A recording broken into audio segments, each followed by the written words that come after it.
Assalamualaikum warahmatullahi wabarakatuh. Perkenalkan, nama saya Putri Nur Aziza dari Prodi PGSD kelas B3 non-reguler. Ini adalah syarat untuk memenuhi tugas UTS IPS SD, yaitu membuat alat peraga.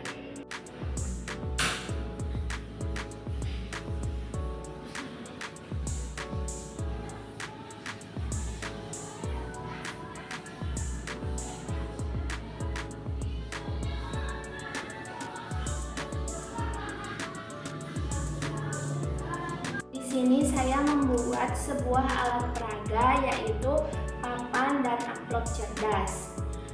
Sebelumnya, di sini saya mengambil materi kelas 6 SD, yaitu tentang ekspor dan impor. Sebelum kita membahas ke materi ekspor dan impor, saya akan menjelaskan apa itu papan dan amplop cerdas. Di sini saya membuat sebuah papan dan amplop cerdas karena menurut saya anak-anak akan lebih lama mengingatnya jika mereka melihat media gambar dan sesuatu yang kita arahkan. Contohnya seperti apa? Seperti di sini saya mempunyai alat peraga IPS, yaitu menerangkan tentang ekspor dan impor.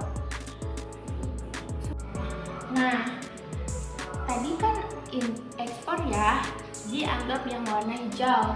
Sekarang impor ada di amplop yang warna pink. Kita lihat ya. Impor adalah kegiatan membeli barang atau jasa dari luar negeri atau negara lain. Pasti anak-anak di sini akan lebih mengingat, oh iya, impor itu adanya di amplop warna pink yang diterangkan oleh Bu ini contohnya. Nah, kita ke sini ya. Mengapa di sini saya mencantumkan gambar pesawat? Karena ekspor dan impor juga berhubungan ke luar negeri kan ya. Ekspor yaitu kita menjual barang ke luar negeri, sedangkan impor itu kita membeli barang ke luar negeri. Nah, setelah kita menjual atau membeli barang ke luar negeri, pasti kita atau pihak ekspor dan impor ini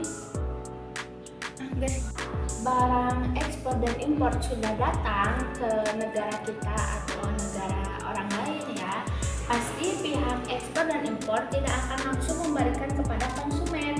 Mereka akan memproduksi dulu di suatu pabrik atau suatu kantor, karena mereka akan mengolah atau melihat apakah barang ini layak untuk dijualkan atau tidak, apakah harus diperbaiki terlebih dahulu.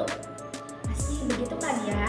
Nah, di sini saya mengambil gambar pabrik untuk produksi, karena kita memproduksi sesuatu pasti di pabrik atau di kantor ya. Kita lihat apa itu produksi. Produksi adalah proses pembuatan atau penghasilan barang atau jasa. Lalu selanjutnya ada distribusi. Distribusi ini adalah untuk penjualan, seperti di supermarket ini. Pasti setelah diproduksi barang tidak akan selamanya disimpan, pasti akan dijualkan kepada warga-warga sekitar. Kita lihat apa itu distribusi. Distribusi adalah proses penyaluran barang atau jasa dari produsen ke konsumen. Contoh distribusi ekspor adalah ketika barang-barang ekspor yang diproduksi di suatu negara dikirim ke negara tujuan melalui jalur distribusi yang sesuai. Contoh distribusi impor adalah ketika barang-barang impor yang tiba di pelabuhan diatur untuk didistribusikan ke tempat-tempat penjualan di negara asal. Lalu setelah dijualkan, di situ ada penjual, pasti ada pembeli kan ya. Nah, pembeli ini sebagai konsumen. konsumen pasti kita mengonsumsi suatu barang atau makanan pasti di rumah ya. Jadi saya menerapkan gambar rumah di sini. Nah, kita lihat ya, konsumsi itu apa? Konsumsi mengacu pada penggunaan barang atau jasa yang diekspor atau diimpor oleh negara atau individu. Contoh konsumsi ekspor adalah sebuah negara menjual produk-produk manufaktur, komoditas, atau jasa kepada orang lain. Contoh konsumsi impor adalah ketika sebuah negara mengimpor barang-barang konsumsi, bahan baku, atau komponen produksi negara lain. Papan dan